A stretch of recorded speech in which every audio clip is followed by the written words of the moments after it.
যে ওর এইচুই যার ফোনে নাকি রয়েছে তাকেই তো ওনার স্বামী নিজের হাতে এই দলের একটি সেলে নিয়ে আসে এবং তার হাত ধরেই এই মনোজ সিংহের হাত ধরে প্রান্তিক চক্রবর্তী সাউথ ক্যালকাটা ল কলেজে বিভিন্ন অনুষ্ঠানে গেছে। 2021 সালে প্রান্তিক যখন লিগ্যাল সেল অনুষ্ঠিত হয় গঠিত হয় সেই সময় লিগ্যাল সেলের চিফ কোঅর্ডিনেটর ছিলেন প্রান্তিক Chakraborty. Approve as per students recommendation and chief coordinator suggestion, যেখানে প্রান্তিক চক্রবর্তী লাস্ট লিগ্যাল সেলের চিফ কোঅর্ডিনেটর।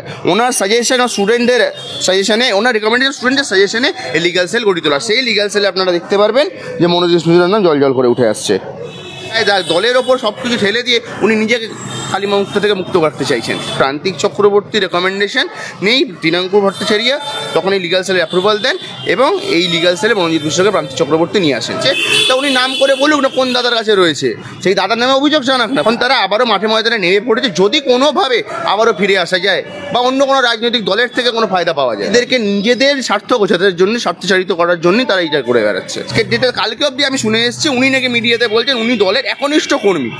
উনি যদি দলের একনিষ্ঠ কর্মীই হন তাহলে আজকে উনি দলের নামে কি করে মিডিয়াতে এসে বলছেন? উনি এতদিন কিসের ভয়ে, কিসের লোভে উনি এতদিন বলেননি?